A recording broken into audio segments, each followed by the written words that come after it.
എല്ലാവർക്കും നമസ്കാരം. പുതിയൊരു വീഡിയോയിലേക്ക് എല്ലാവരും സ്വാഗതം ചെയ്യുന്നു. ഇതൊരു വളരെ ഇമ്പോർട്ടൻ്റ് ആയിട്ടുള്ള വീഡിയോ ആണ്. സെർബിയയിലേക്ക് വരാൻ ആഗ്രഹിക്കുന്നവർക്കും അതുപോലെ സെർബിയയ്ക്ക് വേണ്ടിയിട്ട് വിസയ്ക്ക് അപ്ലൈ ചെയ്തിട്ടുള്ളവർക്കും എല്ലാം തന്നെ ഈ ഒരു വീഡിയോ ഉപകാരപ്പെടുമെന്ന് ഞാൻ വിശ്വസിക്കുന്നുണ്ട്. അതുകൊണ്ട് തന്നെ നിങ്ങൾ മാക്സിമം ഷെയർ ചെയ്ത് കൊടുക്കുക. എന്താണ് ആ വീഡിയോ എന്നല്ലേ? കഴിഞ്ഞ ദിവസം സോഷ്യൽ മീഡിയയിലൂടെ ഒരു വീഡിയോ കാണാനിടയായി. ആ വീഡിയോ ഇതാണ്. ഞാൻ ആ വീഡിയോ നിങ്ങൾക്ക് കാണിച്ചു തരാം. ഇതുണ്ടോ, കാണുന്നുണ്ടോ? അതായത് ഏതോ ഒരു ലോക്കൽ കഫേയിലെങ്ങാണ്ടാണെന്ന് തോന്നുന്നത്, അല്ലെങ്കിൽ ഒരു കമ്പ്യൂട്ടർ സെൻറ്ററിലാണ്. വിസ ഡി അവർ അവിടെ പ്രിൻ്റ് ചെയ്യുകയാണ്. വിസ ഡി എന്ന് പറഞ്ഞാൽ സ്റ്റിക്കർ വിസ. അവിടെ അവർ എഡിറ്റ് ചെയ്യുന്ന ഒരു വീഡിയോ ആണത്. അത് സോഷ്യൽ മീഡിയയിലൂടെ തന്നെയാണ് ഞാനിത് വീഡിയോ കണ്ടത്. ഞാൻ സ്ക്രീൻ റെക്കോർഡ് ചെയ്ത് വയ്ക്കുകയായിരുന്നു. അപ്പോൾ അത് എന്തുകൊണ്ടാണ് ഇങ്ങനൊരു വീഡിയോ ചെയ്യുന്നതെന്ന് പറഞ്ഞു കഴിഞ്ഞാൽ, ഒരുപാട് ആൾക്കാർ മെസ്സേജ് ചെയ്ത് ചോദിക്കുന്നുണ്ട് ജോലിയെ പറ്റിയിട്ട്. ഇവിടുത്തെയുള്ള എനിക്ക് വെയർ ഹൗസിലേക്കാണ് ഏറ്റവും കൂടുതൽ വന്നിരിക്കുന്നത്. വെയർ ഹൗസിൽ പലർക്കും കിട്ടിയിട്ടുള്ള ഓഫർ ലെറ്ററുകൾ എനിക്ക് അയച്ചു തന്നിട്ടുണ്ട്. ഈ ഓഫർ ലെറ്ററെല്ലാം തന്നെ പെർട്ടിക്കുലറായിട്ട് ആ കമ്പനി സെയിം കമ്പനിയാണ് ഈ വെയർ ഹൗസിന് കൊടുത്തിട്ടുള്ളത്. പിന്നെ ബാക്കിയുള്ള ഡീറ്റെയിൽസ് എല്ലാം സെയിം തന്നെയാണ്. ഇത് ഒരിക്കലും ആ ഡീറ്റെയിൽ സെയിം ആയതുകൊണ്ടല്ല ഞാനീ പറയുന്നത്. ഇത് ഒരുപാട് പേർക്ക് അവരെ ഓഫർ ലെറ്റർ കൊടുത്തിട്ടുണ്ട്. ഇപ്പം നോർത്ത് ഇന്ത്യയിലും സൗത്ത് ഇന്ത്യയിലും ഒക്കെ ആയിട്ട് ഒരുപാട് സ്ഥലങ്ങളിൽ ആ സെയിം ഓഫർ ലെറ്റർ പോയിട്ടുണ്ട്. ഓക്കെ, അവർ ഒന്ന് ശ്രദ്ധിക്കുക. അതത്ര ഒരു ജെനുവിനായിട്ട് എനിക്ക് തോന്നിയിട്ടില്ല. ഓക്കെ, ഇപ്പം അതിനെക്കുറിച്ച് സംസാരിക്കാനല്ല, ഇപ്പോൾ ഈ വീഡിയോ പറ്റി സംസാരിക്കാം. നമ്മുടെ നാട്ടിൽ ഇങ്ങനെയുള്ള ഒരു ഇപ്പോൾ നോർത്ത് ഇന്ത്യയിലാണെന്ന് തോന്നുന്നു അത് കാണുന്നത്. ഇങ്ങനെ ആൾക്കാരെ വിശ്വസിപ്പിക്കാനായിട്ട് വിസ സ്റ്റിക്കർ വിസ കാണിച്ചു കൊടുത്തിട്ടാണ് അവർ കൂടുതൽ വിസ എൻക്വയറീസ് എടുക്കുന്നത്. എൻക്വയറീസ് എടുക്കുന്ന സമയത്ത് തന്നെ ഇപ്പോൾ ഒരു ആപ്ലിക്കേഷൻ കൊടുക്കുന്ന സമയത്ത് നമ്മളവർ ജെനുവിനിറ്റി ചോദിച്ചു കഴിഞ്ഞാൽ അവരപ്പം തന്നെ അവർ ആ വിസ എടുത്ത് കാണിക്കും. ഇതെല്ലാം നേരത്തെ പോയിട്ടുള്ള ആൾക്കാരാണ്, അങ്ങനെയൊക്കെ ആയിരിക്കും വിസ കാണിച്ചു തരുന്നത്. ഇല്ലാന്നുണ്ടെങ്കിൽ നമ്മൾ ആപ്ലിക്കേഷൻ സബ്മിഷൻ ചെയ്തിട്ട് നമ്മുടെ പാസ്പോർട്ടിൽ സ്റ്റാമ്പ് ചെയ്ത് വരുന്നത് ഒരുപക്ഷെ ഇങ്ങനത്തെ വിസയായിരിക്കാം. ഇങ്ങനത്തെ വിസയാണെങ്കിൽ നിങ്ങൾക്ക് ഒരിക്കലും തന്നെ സെർബിയയിൽ ജോലി ചെയ്യാൻ പറ്റത്തില്ല, സെർബിയയിലോട്ട് കയറാനും പറ്റത്തില്ല. ഓക്കെ, ഇവിടെ വന്നു കഴിഞ്ഞാൽ അതിനകത്ത് നിയമപരമായിട്ടുള്ള പ്രശ്നങ്ങളിലേക്ക് നിങ്ങൾ അകപ്പെട്ടു പോകാനായിട്ടുള്ള സാധ്യതയുണ്ട്. അതുകൊണ്ടാണ് ഇങ്ങനൊരു വീഡിയോ ചെയ്യുന്നത്. നിങ്ങൾ ഈ വീഡിയോ കാണുന്നത് മാത്രമല്ല മറ്റുള്ളവർക്ക് ഷെയർ ചെയ്ത് കൊടുക്കുകയും ചെയ്യുക. നിങ്ങൾ ഏത് ഏജൻറ്റാണോ ആ ഏജൻറ്റിനോട് വ്യക്തമായിട്ട് കാര്യങ്ങൾ ചോദിച്ച് മനസ്സിലാക്കുക. ഇതിനകത്ത് ഞാൻ മനസ്സിലാക്കിയൊരു കാര്യം, നാട്ടിലെ പല ഏജൻറ്റുമാർക്ക് സെർബിയയെക്കുറിച്ചുള്ള വ്യക്തമായിട്ടുള്ള ഡീറ്റെയിൽസ് അറിയില്ല എന്നുള്ളതാണ്.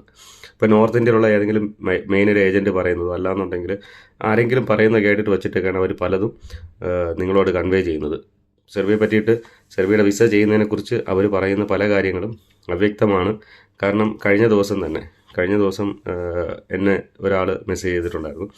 അപ്പോൾ ആൾ പറഞ്ഞിങ്ങനെയാണ്, കൊടുത്തിട്ട് 4 മാസം കഴിഞ്ഞു. ഓക്കെ, ഇവിടെ വിസയ്ക്ക് ഡേറ്റ് വൈകുന്നത് കൊണ്ട് നിങ്ങൾക്ക് വിസ കിട്ടില്ല എന്നൊന്നുമില്ല കേട്ടോ. കുറച്ച് ഡിലേ ആയാലും നമുക്ക് അതിനകത്തുള്ള ഡീറ്റെയിൽ എന്തായാലും ഇവിടുന്ന് കിട്ടും. ഒറിജിനൽ ജെനുവിൻ വിസയാണെങ്കിൽ കുറച്ച് ഡിലേ ആയാലും നമുക്ക് അതിൻ്റെ ആൻസർ നമുക്ക് എംബസിയിൽ നിന്നുണ്ടാവും. പക്ഷേ അതിനകത്ത് പറഞ്ഞത്, ആളെനിക്ക് ഒരു സ്ക്രീൻഷോട്ട് തന്നു.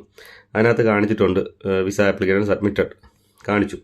അപ്പോൾ ആ ഒരു ഇൻ്റർഫേസ് ഞാൻ കണ്ടപ്പോൾ തന്നെ പറഞ്ഞു, ഇതൊരു പുതിയ സിസ്റ്റത്തിൽ നിന്ന് വന്നിട്ടുള്ള ഒരു ഇൻ്റർഫേസ് അല്ല. അതായത് ആ ഒരു ഇങ്ങനെയല്ല ഇപ്പോഴത്തെ ഇത് വിസ ആപ്ലിക്കേഷൻ സബ്മിഷൻ ചെയ്യുന്ന സമയത്ത് വരുന്നത് എന്ന് പറഞ്ഞു.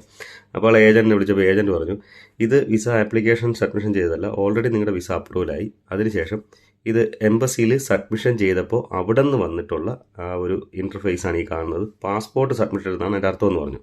ശരിക്കും നമ്മുടെ നാട്ടിലെ എംബസിയിൽ നമ്മൾ പാസ്പോർട്ട് സബ്മിഷൻ ചെയ്ത് കഴിഞ്ഞാൽ തന്നെ ഇങ്ങനെ ഒരു മെയിലോ കോളോ ഒന്നും തന്നെ നമുക്ക് വരത്തില്ല.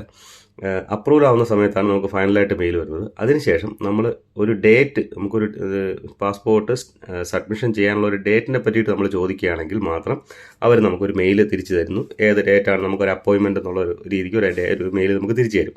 എന്നല്ലാതെ ഒരു രീതിക്കും നമുക്ക് ഈ ഒരു രീതിക്കുള്ള ഇൻ്റർഫേസ് കാണാനായിട്ട് പറ്റത്തില്ല. ഓക്കെ, അതിനുശേഷം ആൾ ചോദിച്ചതിൻ്റെ ഈ ചോദ്യങ്ങൾ കൂടി വന്നപ്പോഴത്തേക്കും ഏജൻസി എന്ന് പറഞ്ഞു, ഞാൻ നിങ്ങളുടെ വിസ ക്യാൻസൽ ചെയ്യാൻ പോവാണ്. കാരണം നിങ്ങളിങ്ങനെ വിശ്വാസമില്ലാത്തവർ പെരുമാറുന്നതുകൊണ്ട് നിങ്ങളുടെ വിസ ക്യാൻസൽ ചെയ്യാൻ പോകണമെന്ന് പറഞ്ഞിട്ട് തിരിച്ച് പുള്ളിയെ ഒന്ന് പേടിപ്പിച്ചു. ആൾ ഓൾറെഡി 2.5 ലക്ഷം രൂപ എങ്ങാണ്ട് കൊടുത്തിട്ട് ഇത് വെയിറ്റ് ചെയ്തിരിക്കുന്നത്. ആ അപ്രൂവൽ ആയി എന്ന് പറഞ്ഞ സമയത്ത് തന്നെ ആൾ ബാക്കി പേയ്മെൻറ്റും കൂടെ കൊടുത്തു.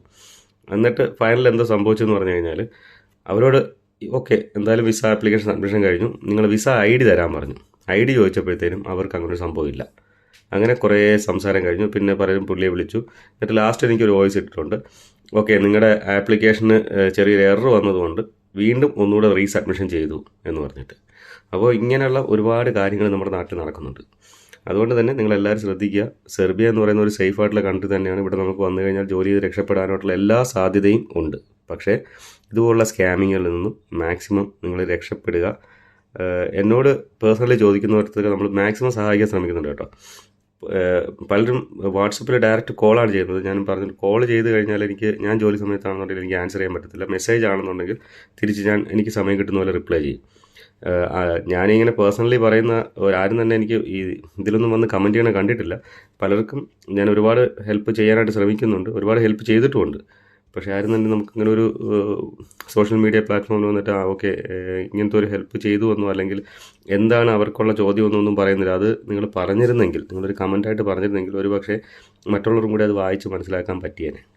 ഓക്കെ, അപ്പോൾ നിങ്ങളെല്ലാവരും ഈ കാര്യങ്ങൾ ശ്രദ്ധിക്കുക. ഞാനിപ്പോൾ ഈ കണ്ട വീഡിയോ ഞാൻ ഒന്നുകൂടെ നിങ്ങൾക്ക് ഇതിനകത്ത് ഈ വീഡിയോയിൽ ഞാൻ ഉൾപ്പെടുത്താം. അപ്പോൾ നിങ്ങൾക്ക് മനസ്സിലാവും ഏത് രീതിക്കുള്ള ഇതാണെന്നുള്ളത്. അവരിങ്ങനെയുള്ള വിസകൾ കാണിച്ചിട്ടാണ് ഇപ്പോൾ കൂടുതൽ വിസ ഡോക്യുമെൻറ്റുകൾ കളക്ട് ചെയ്യുന്നത്. സെർബിയയിൽ ഒരുപാട് വേക്കൻസി വരുന്നുണ്ട്, നല്ല നല്ല വേക്കൻസികൾ വരുന്നുണ്ട് ജോലി ചെയ്യാനായിട്ട് കഴിവുള്ളവർക്ക്. അതായത് യൂറോപ്പിൻ്റെ ഒരു മനസ്സിൽ ഭയങ്കര ഒരു ഹൈപ്പ് വിചാരിച്ചിട്ട് ഇങ്ങോട്ട് ആരും വരണ്ട. നല്ല രീതിയിൽ ഹാർഡ് വർക്ക് ചെയ്യാൻ പറ്റുന്നവർ ഇവിടെ വന്നു കഴിഞ്ഞാൽ നിങ്ങൾക്ക് രക്ഷപ്പെടാൻ പറ്റും.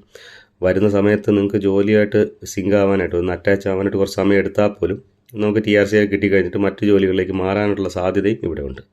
അപ്പോൾ നിങ്ങൾ കാശ് കൊടുക്കുന്നു, വരുന്നു, അതൊക്കെ നമുക്കിതിൻ്റെ ഭാഗമായിട്ടുള്ള കാര്യങ്ങളാണ്. പക്ഷേ ശ്രദ്ധിക്കുക, ഏജൻസികളോടാണ് എനിക്ക് പറയാനുള്ളത്, നിങ്ങളും ചിലപ്പോൾ പറ്റിക്കപ്പെടാം. കാരണം ഒരുപാട് പേർക്ക് നിങ്ങൾ കൊടുത്തുള്ള ഡോക്യുമെൻറ്റുകൾ പലതും തന്നെ ഫേക്കായിട്ട് എനിക്ക് തോന്നിയിട്ടുണ്ട്.